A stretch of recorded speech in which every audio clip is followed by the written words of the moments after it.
All right. Good morning, everyone. We're here for Jobs Day. My name is Jonathan Levin. I'm a columnist with Bloomberg Opinion. I'm here with Guy Berger, senior fellow at the Burning Glass Institute. And joining us in just a moment, we'll also have Catherine Ann Edwards. She's a labor economist, independent policy consultant, and co-host of the Optimist Economy podcast. Today is a big data dump.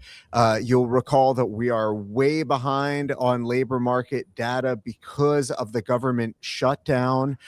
Today, we have a double header. We're going to be getting payrolls for October and November. We're going to be getting the unemployment rate for November only. Recall that the BLS sort of missed out on the opportunity to conduct the household survey for October during the shutdown. So we'll just be getting November. The expectation here is that unemployment rate was about 4.5% in November. That's according to the Bloomberg survey. That would be up modestly from 4.4% in the September report. But there are going to be a lot of technical factors here to bear in mind. So I'll hand it over to Mr. Technical Factor himself, Guy Berger, to tell us what to look for here. Yeah, I mean, I've learned a lot more about weird ins and outs of how the data is collected in the past 48 hours. I've tried to figure out what could happen. I'd say the big one that people might notice, because there's going to be a little technical note probably in the report, is whether there was weird reporting where they were surveying federal government workers that were furloughed for part of this reference period and then went back to work for the end. The shutdown ended during the week that the data is referring to in the household survey, and whether some have misreported themselves as, for example, unemployed on furlough when they should have been back at work part-time. And that could bias the unemployment rate up if it happened. There's some other weird things with, the fact they had to collect some households. It was more labor intensive to collect this month because they had to onboard more households onto the panel they typically do in a given month. That could bias the unemployment rate up a little bit. I don't know if the BLS will mention that to the degree it happens. It might be something that just kind of, it's like nerds talk about, but doesn't matter. It shouldn't change things too much. And then obviously, I guess the question is how much the labor market cooled in the last 2 months. Most data suggests a little, but the September report certainly had a bigger increase in the unemployment rate than we thought we would see. Right. And of course, Fed Chair Jerome Powell himself preemptively called out some of these technical factors. And so we're going to have to recall that if we do get a big surprise, there's always going to be this asterisk here. Yeah. Would the Federal Reserve actually act on a big surprise given all the caveats here? Catherine Ann, what do you think? Where is the signal and the noise of this doubleheader? I mean, I think for one thing, we just have to be very grateful that we're getting back to data releases coming from the categorically superior source, which is the statistical agencies of the federal government. I mean, it's been so much guesswork. I'd spend hours talking about technical issues on a public agency than I would speculating over the worth of private data. So I am glad to be here. I mean, I think this report is going to give a lot of people leeway to find the story they want in the data. If you want the labor market to look good, you'll play up any technical issues to say that it's wrong. If you're worried that it's bad and the number says it, you're going to downplay the technical issues. So I think it's just, take it as it comes, and the asterisk is there, but we are still learning vital information about the labor market. Yeah, sure. Well, and we're also going to be watching closely to see how markets react to this number. As we head into this, we've got the 10-year note, the yield on that around 4.16%. The narrative has changed a little bit in monetary policy land. We did, of course, end up getting the cut in December, but people are now looking at the amount of dissent on the committee and considering the possibility that maybe that cut was the last of at least Jerome Powell's Federal Reserve. So we'll see how markets react to this, and we'll see what it does for the monetary policy outlook. So we've just got about 5 seconds here, and I'll bring you the number when it comes in as it populates on our screen here. And there you go. So the change in non-farm payrolls for the most recent is 64,000. It's a little bit higher than the 50,000 in our survey. Our most important number of all, the unemployment rate, comes in at 4.6%. Our survey had it at 4.5%. Again, I'll say that one more time. Your unemployment rate, 4.6% for the month of November. The Bloomberg survey had been expecting 4.5%. Let me just take you through a few of the other numbers. For the change in private payrolls for the most recent month, it looks like 69,000 versus a survey of 50,000. Let's see, your average hourly earnings month on month actually comes in a little bit soft. It's a 0.1% month on month seasonally adjusted change that brings average hourly earnings to just about up 3.5% on a year over year basis. Guy, let me send it over to you. What immediately jumps out at you from this data dump? I mean, it's funny. I was glancing at the technical notes while you're recapping this. I guess the first thing that stands out is just the increase in the unemployment rate. I haven't looked at like the multi-digit thing. Maybe somebody here is clever enough to calculate it. I can go to the tables and do it. It looks roughly candidly in line with what we've seen the last few months. It's a pretty big increase, by the way, over the span of 5 months in the unemployment rate. I was talking to somebody and I made the somewhat dark quip that going up 0.5 in the unemployment rate in 5 months is sort of the equivalent of half a recession. It's not that different than what we saw in the spring of 2024.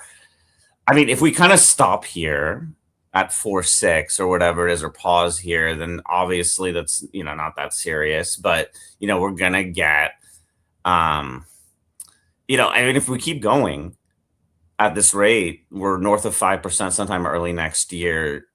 The Fed's going to look quite foolish in terms of their projections. It's a pretty big increase. I don't know. I mean, this data does not make me feel super good about the trajectory of the labor market, despite the fact that it's not wildly out of line with what I expected. I think that's right. My quick reaction. I haven't looked at everything in the report, so I don't know whether I'm missing some huge silver lining. But that's my quick reaction. And then as far as the technical notes, it just talks a little like I didn't see anything there that stood out particularly. They weren't able to quantify if the shutdown had any effect on the household survey. They did talk a little about technical issues. In the establishment survey, one thing they talked about was that government workers counted as paid, but if there were contractors that during that payroll period were not paid, they would not count as employed. And those are not people don't work in the government sector. These would be private sector workers dispersed in various industries. Right. But I mean, just to come back to a big technical theme here, there is going to be this lingering question about what this 4.6% actually means, even once we get the unrounded number, because so I mean, there's a certain cohort of people who don't understand perfectly how to respond to the question if they were working for the federal government, and of course, for those people now that the shutdown is over, they're going to answer this question differently next month, right? Yeah, I mean, the BLS didn't seem particularly they didn't really mention. They mentioned how they tallied it. In the past times they've said we've noticed that people gave weird responses we wouldn't expect. They're having issues with the fact that, for example, some people reported that should have reported as temporary layoff because of a shutdown, reported themselves as being were employed but absent. It's kind of a tough thing for people to untangle, and they didn't mention that specific something like that specifically this time, but it's possible that there was a bit of an exaggeration here upwards. I mean, it's always a risk with these things. We'll have another report in 3 weeks. I mean, one of the nice things about shutdown, we get these reports every 3 weeks, so it fills our love of these high frequency numbers. So maybe we'll see. Maybe the December report we'll have a tick down in the unemployment rate. I don't know. Yeah. I just think the technical argument of maybe this is the shutdown's effect on the data doesn't really carry that much weight when you consider that this increase in the unemployment rate is on trend with the last 3 months. And it's not a huge jump. It's just, I think it's a huge psychological jump, right? And this will sound like really technical, so stay with me. It's closer to 5 than 4. Yeah. And people aren't going to like that. And it's just going to hit different. 4.4 and 4.6 are very close, but they're not the same at all. And I think that this will get into a lot of people's heads that we are creeping on 5%. And I don't think you'd say we're creeping on 5% at a 4.5% unemployment rate. That type of psychology of the weight we put on numbers, that matters a lot to how we feel about how the economy is doing. Because in the end, this is a data point that is describing to us, to the best of its statistic ability, what is going on in the labor market. But that still has to be transmitted to how we feel about its strength. And so 4.6 is going to matter to people. And I don't think 4.6 will be,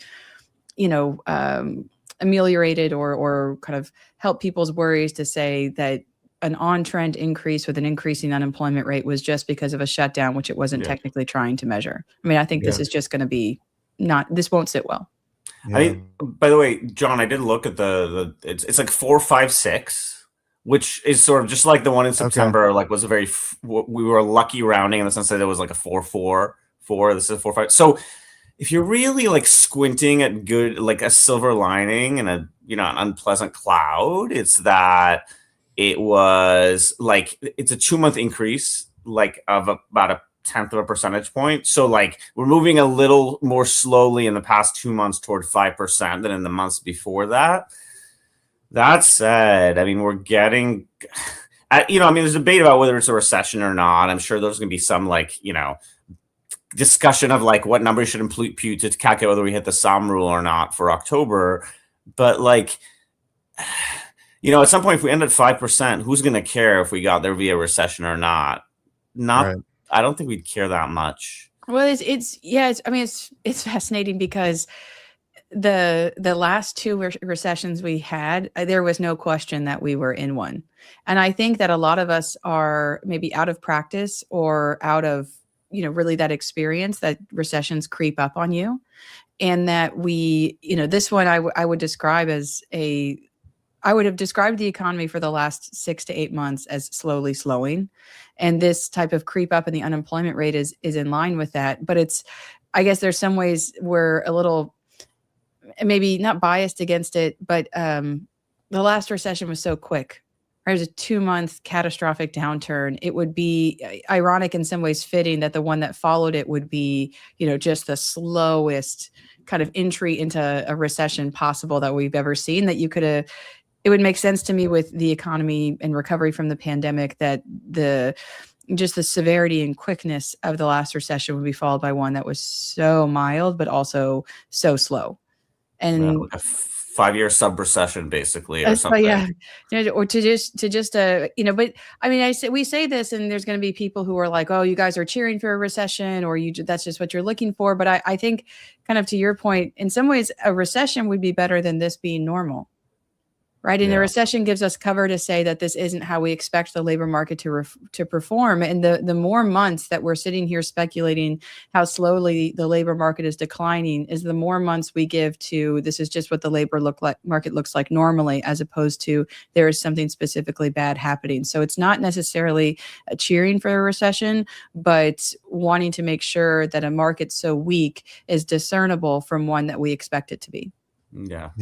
I just wanted to call out a few more numbers. We haven't specifically discussed it, but the October payrolls number has got a lot of people talking. It ended up coming in at a negative 105, and the lion's share of that, in fact, more than 100% of that was government, but it still is kind of eye-opening to see that negative of a number on the screen for the October payrolls. I also want to bring in, since we're talking about the health of the U.S. economy, we are simultaneously getting retail sales numbers. And that print, the retail sales advance month to month had been expected to come in at 0.1%. Ends up coming in flat, but I'm guessing that a lot of that is auto and gas, because the X ex auto and gas is still fairly decent, and retail sales control group, which feeds into GDP, is actually slightly more than slightly stronger than expected. It comes in at plus 0.8%.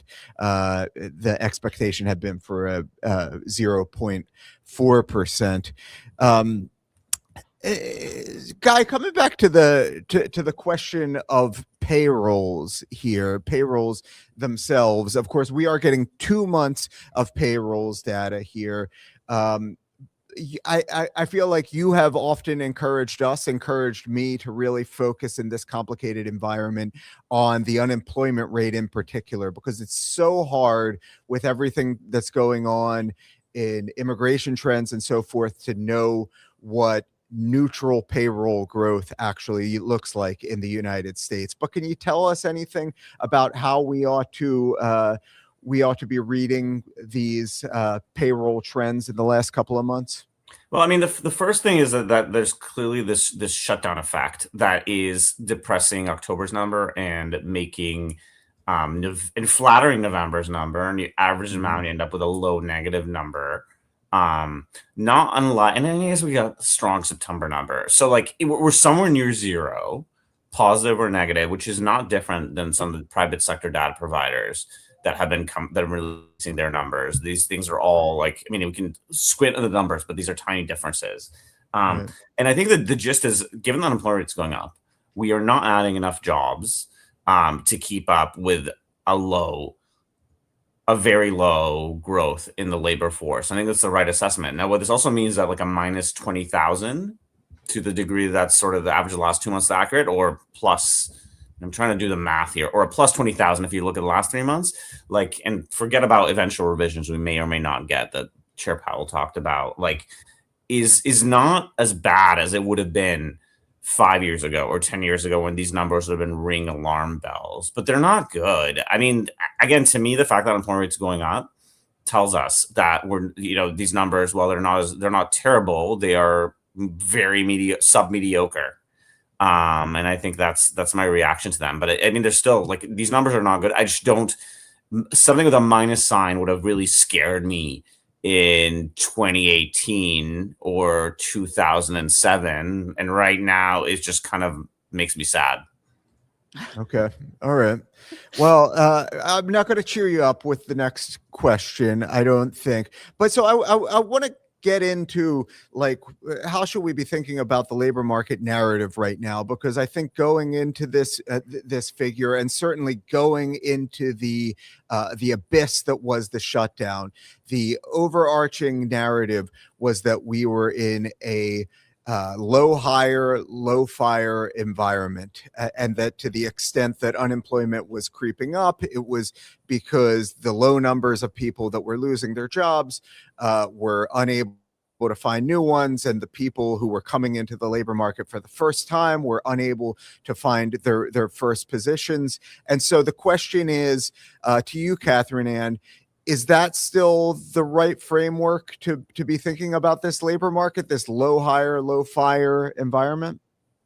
Yeah, but we've seen from the private sector data that there's been increases in layoffs. And, I think it kind of goes back to what Guy just said about the number of jobs being added. Same thing with the number of jobs being cut. There's a lot of layoff numbers that I wouldn't have blinked at, for 10 years ago. But now it's quite alarming because we seem to be, holding so close to zero in terms of what is normal in our economy that even a slight drop down can be, alarming. Same thing, or not, maybe not alarming, sad. But I mean, Powell said even as far back as January and February of this year, now that we're coming to a close, it does not take many layoffs to kick the unemployment rate up, and it doesn't take that long for it to do it either. And the layoff data is also going in the wrong direction. We're not seeing we're We're not seeing a slowing of layoffs. We're not seeing layoffs decline over time. I mean, it's not moving in the right direction. And one thing I try to do when these releases come out is to remember that I'm not that interested in this number in the long term. I'm interested in the trend over a longer period, and that this number is basically the jumps around the line, and it's the line that I care about. And so just add, kind of to my prior, I'm not thinking about the data point, I'm thinking about the line, and what has this told me? Again, this is just absolute wrong direction. Same thing with the layoff data, same thing with the unemployment data, same thing with the jobs number, right? We want to be adding more jobs month to month, not less. We want to have a clear upward trend. We're not getting it. We want unemployment rate to be stable or declining, not getting it. We want layoffs to be minimal and not rising month to month. We're not getting it. And if you can break apart from the number, which we're not quite sure it should be, it's a pretty obvious slowing of the labor market. How far it needs to go in order to be officially big R bad, I don't think we have the luxury of knowing ahead of time. This is why recessions always take 6 months to declare. Yeah, Guy, is there anything on the horizon as you look at the different scenarios that could potentially turn this thing around? Could upend some of the not so great inertia in this labor market? I mean, we're heading into a new year. Some people think that some of the fiscal that's coming into play could give the economy a little bit of a boost. Of course, the Federal Reserve had been cutting. It's not clear to what extent they may continue cutting in the near term. Could any of these factors sort of stop the negative inertia that we've seen? I mean, the Fed did cut. So, and I think this like cuts take a while to work their way through the economy. So, this could be that the medicine that is necessary to slow this down has already happened. The Fed certainly seemed to think so. And then further on, I guess I would say that, at what point, like the thing that would really make me feel good is if at some point, and I'm not an inflation guy, the Fed concludes that, inflation's heading in the right direction. That's giving them license to move further toward neutral. Or maybe they think they're the upper end of neutral now, but like full neutral. The one weird thing, by the way, that I thought about yesterday was like a thing about the court ruling that the IEEPA tariffs potentially are unconstitutional, and therefore a lot of the tariffs would be cut back. But there's even the possibility that some of those tariff funds could be refunded. One of the lower courts said they have the authority to authorize refundings, which obviously would get litigated. But depending on how quickly that is, if we suddenly not only have a big tax cuts and the tariffs go down and can't fully immediately be replaced, and on top of that, some of that money gets refunded, I mean, that's a boost to the economy. It's funny. I've been thinking about kicking around a 2016 outlook, which I haven't written yet. And I don't even know if I'm going to bother this year because I just this year surprised me in so many ways. I'm like, why should I just sit around and think about all the weird, wacky things that could happen from a policy perspective next year? I don't know. But you can come up with theories for why things should turn around. I mean, they will eventually. I guess the good thing is with things moving this slowly, although it doesn't lie to fire behind the Fed to ease, but it also I think that's bad about recessions, particularly as things happen so fast that even when policy reacts, it reacts too slowly. Like you've hit an air pocket and you gap down by the time policy kicks in. I think with things moving this slowly, policy has time to kick in and stop the rise. And that's one optimist. I mean, also that's, I guess, the glass half full version of this is that if the Fed needs to ease more, they for now have the time to do it. Yeah. Okay. I want to turn in a few minutes to young people. I'm giving you a heads up, Guy, in case you can pull out some data points for us. But I did want to do a quick market update here. It's interesting. We're talking about the potential for monetary was sort of said and done as the market is processing this. Yields initially dropped on that higher than expected unemployment rate, and they reversed just about the entire drop. I'm seeing the yield on the 2-year Treasury note at about 4.92%, which was very, very close to where we were heading into this. I'll give you the yield on the 10-year note. I believe it's actually up on the day now. It is indeed.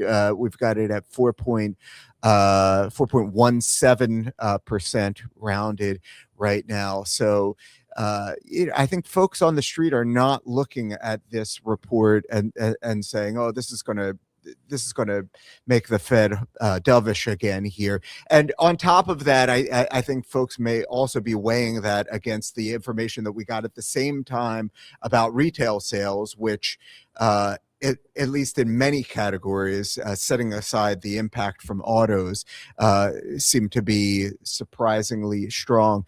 But yeah, so I do want to talk about young people, because this has been a prevailing narrative in this labor market for a while. The idea that young people in particular are struggling in this labor market. They're struggling to get a foothold.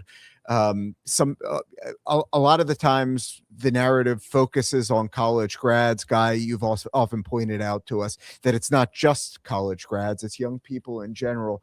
Where do we think the narrative lies today on young people struggling in this labor market, Guy? Well, so I mean, I've only had a chance to look at the 16, 19-year-old unemployment rate, and that actually spiked up by quite a bit in November. I mean, it's a very noisy number. But I think the trend is clear. It affects all young people. I think that with college grads, there's some structural things that are making things worse, not all of which are AI, by the way. But I think just generally, weak hiring, who does it hurt? It hurts people that need jobs less than people that already have jobs. Who disproportionately needs jobs? Young people. Especially because even if layoffs have gone up a little bit recently, they're still not super high they're quite low by historical standards. Not like freakishly low as they were, but still low.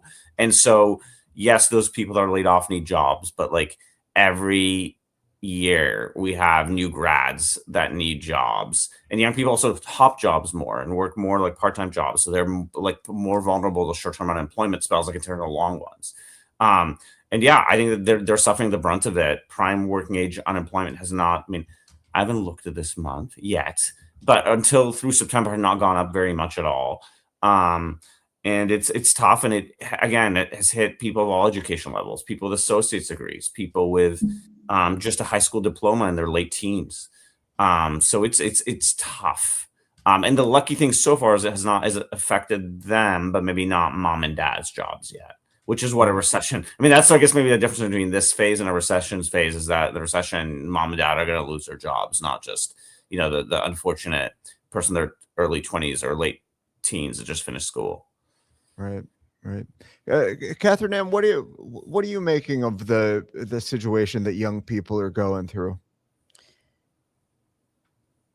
You have to start with empathy, right? It's not, you bring so much aspiration and ambition when you look for that first job, and to be met with a brick wall is harrowing. Maybe not as harrowing as things that will happen in the labor market 10 or 20 years from now, or when you have like a mortgage and a car payment and 3 kids in daycare. Like, the severity is different from an outsider's perspective, based on what we observe to be important. But from an insider perspective, I mean, it's just hard to be greeted with a brick wall when you're trying. So that's worth saying, that it's a difficult situation for them for so many levels. But what I come back to, kind of how we started this, of looking at 4.5 to a 4.6 unemployment rate, is the labor market is not doing what it's supposed to be doing right now.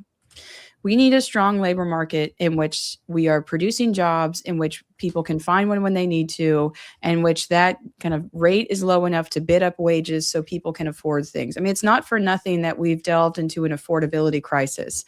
Things aren't affordable when your wages aren't going far enough. I wrote for Bloomberg, it was maybe even 2 years ago, that there is no affordable housing at the minimum wage, and there never will be. We could build 5 million more homes and you won't be able to afford anything at the minimum wage, right? It's not just how much you need to buy, but how much you have. And what I think about this weak labor market is that it's almost like the wave coming off the beach when the tide falls, right? It's just what's left in the sand as the water pulls back, and you're going to see kids that are wondering about the value of college when it's expensive, young people having a hard time finding work, people not being able to afford housing, their income's not rising enough. And we're seeing the wave creep back to the ocean and all the mess that's left in the sand. Young people tend to be, I think, a poster child for this because it's so concentrated amongst a group of people that's easily identifiable in data. They're young, they're having a hard time finding a job, and I can see their age and their education in the current population survey.